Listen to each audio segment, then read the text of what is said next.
Shalom, Bapak Ibu Saudara yang dikasihi Tuhan. Berjumpa kembali di dalam ibadah minggu secara virtual. Dan saat ini tema kita adalah percaya Allah yang membangkitkan. Didasari oleh bacaan Yohanes 11 ayat 1 sampai dengan ayat yang ke-45. Bapak Ibu dan juga anak-anak dipersilahkan untuk membaca sendiri di rumah bagi yang belum, dan bagi yang sudah, kita akan lanjutkan dengan firman Tuhan. Percaya Allah yang membangkitkan. Ketika kita berbicara tentang Allah yang membangkitkan, kita sedang berbicara tentang Allah yang membangkitkan secara keseluruhan, bukan hanya satu orang saja. Karena karya Allah itu adalah untuk keseluruhan. Itulah mengapa Tuhan Yesus tidak langsung membangkitkan Lazarus. Ketika Lazarus sakit, Tuhan Yesus tidak datang langsung dan menyembuhkannya. Nah, ada yang mengatakan bahwa manusia itu terdiri dari fisik dan psikis, atau jiwa dan raga. Ada juga yang mengatakan badan kasar dan badan halus. Badan kasar, fisik, raga, itu adalah tubuh kita ini.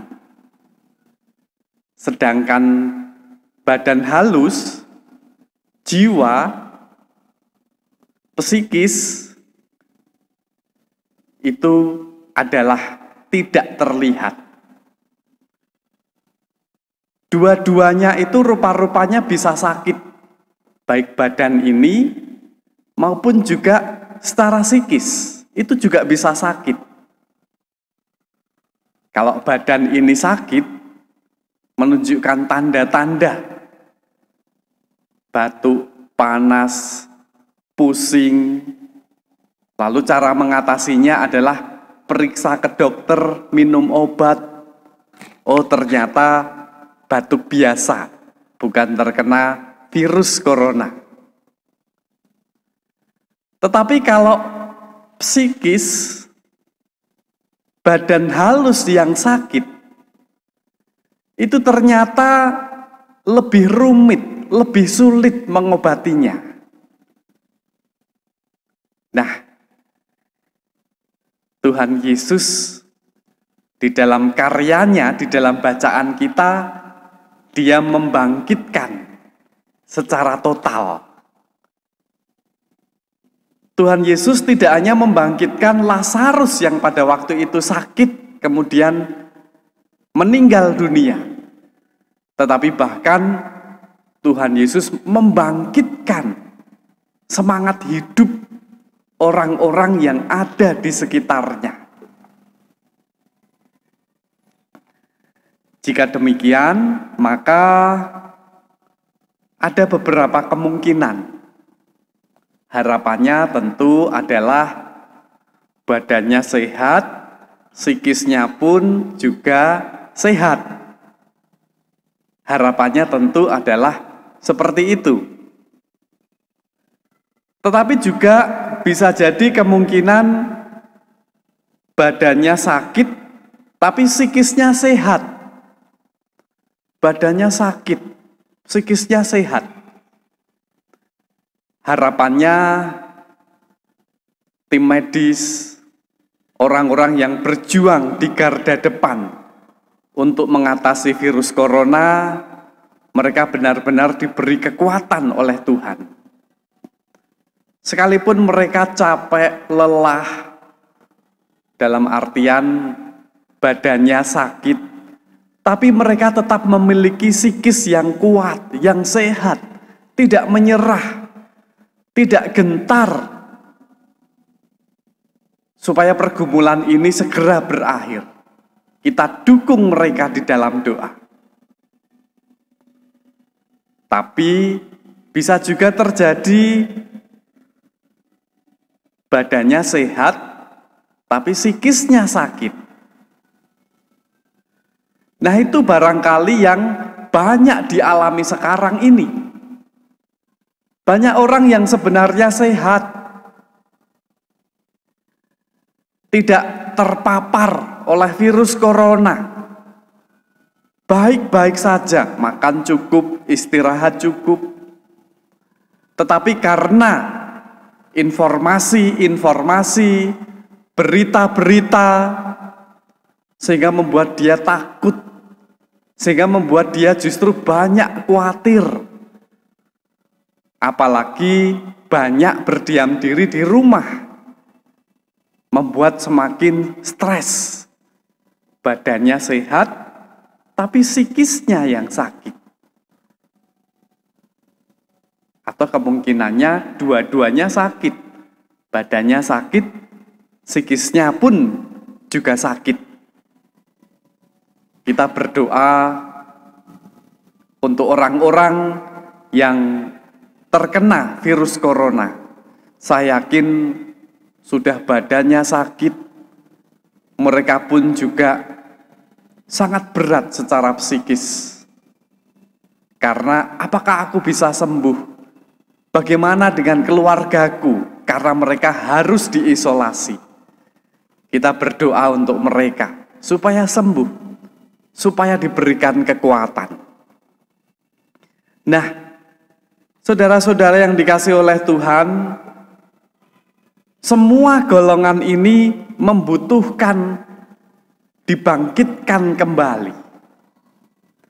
Oleh sebab itu, karya Tuhan Yesus di dalam bacaan kita adalah bukan hanya menyembuhkan Lazarus. Bukan hanya Lazarus yang butuh dibangkitkan, yang butuh disembuhkan, tetapi semuanya. Oleh sebab itu Tuhan Yesus berkata di dalam teks kita di ayat 4, penyakit itu tidak akan membawa kematian, tetapi akan menyatakan kemuliaan Allah. Sebab oleh penyakit itu anak Allah akan dimuliakan. Penyakit itu tidak akan membawa kepada kematian, tetapi justru kemuliaan Allah akan dinyatakan. Walaupun pada awalnya saudara-saudara Lazarus, Maria dan Marta sempat komplain kepada Tuhan Yesus. Tuhan, sekiranya Engkau ada di sini, saudaraku pasti tidak mati. Kalau Tuhan Yesus segera datang, pasti Lazarus tidak mati. Mereka sangat berharap tentu Lazarus sebagai satu-satunya laki-laki di rumah itu, sebagai tulang punggung keluarga, itu tetap hidup, supaya kelangsungan keluarga tetap terpelihara, hidup keluarga tetap terjamin, karena laki-laki memiliki peran yang besar di dalam keluarga. Tapi ternyata sampai Lazarus mati, Tuhan Yesus belum datang. Ada rencana apa di balik peristiwa ini?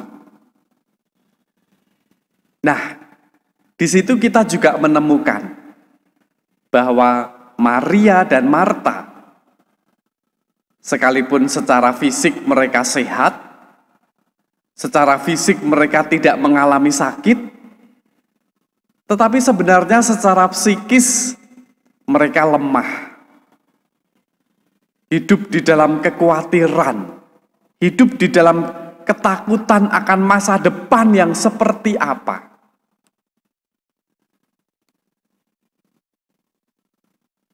Setelah 4 hari terbaring di dalam kubur, baru Yesus tiba. Dan Yesus berkarya membangkitkan Lazarus. Saudara-saudara yang dikasihi oleh Tuhan, 4 hari. Mayat 4 hari itu sudah berbau. Dan itu juga diceritakan di dalam teks kita. Nah, ini meyakinkan bahwa Lazarus benar-benar mati. Bukan karena kesalahan orang-orang yang ada di situ. Tapi Lazarus benar-benar sudah mati. Sudah dikuburkan dan sudah 4 hari. Dan ketika kubur itu dibuka, sudah ada tanda-tandanya. Yaitu sudah berbau. Tetapi kemudian Tuhan Yesus berkarya membangkitkan Lazarus. Ini adalah memastikan bahwa karya Tuhan Yesus benar-benar mampu membangkitkan seseorang dari kematian. Inilah yang dikatakan di dalam ayat 4 tadi. Penyakit itu tidak akan membawa kematian, tetapi akan menyatakan kemuliaan Allah. Sebab oleh penyakit itu anak Allah akan dimuliakan. Anak Allah akan dimuliakan. Yesus benar-benar menunjukkan bahwa Dia adalah anak Allah. Sebab kalau Dia bukan anak Allah, tidak mungkin Dia mampu berkarya membangkitkan orang mati. Kalau menyembuhkan orang sakit, itu dilakukan oleh tabib masih bisa. Tetapi kalau membangkitkan orang mati, ini harus dilakukan oleh anak Allah. Tabib tidak bisa melakukan hal itu. Hanya anak Allah yang bisa. Saudara-saudara yang dikasihi oleh Tuhan Yesus Kristus, dengan bangkitnya Lazarus, kita tahu bahwa ternyata dampaknya tidak hanya dialami oleh Lazarus saja, tetapi juga orang-orang yang ada di sekitarnya. Maria dan Marta, semangat hidupnya bangkit kembali, punya pengharapan kembali. Dan juga orang-orang yang menyaksikan peristiwa itu, mereka tentu akan melihat Yesus memiliki kuasa yang besar. Dan Dia adalah sungguh-sungguh adalah anak Allah. Tuhan Yesus memiliki rencana di balik peristiwa ini. Sekalipun Betania itu dekat dengan Yerusalem, dan Yerusalem itu adalah tempat tokoh-tokoh agama yang sangat benci kepada Yesus. Tapi Yesus tetap berani datang ke tempat itu. Ini juga berarti bahwa Dia semakin dekat dengan karya salib. Tuhan Yesus tahu bahwa Dia memang pada saatnya nanti harus ditangkap, harus dianiaya, dan mati di kayu salib. Tuhan Yesus tahu hal itu pasti akan terjadi.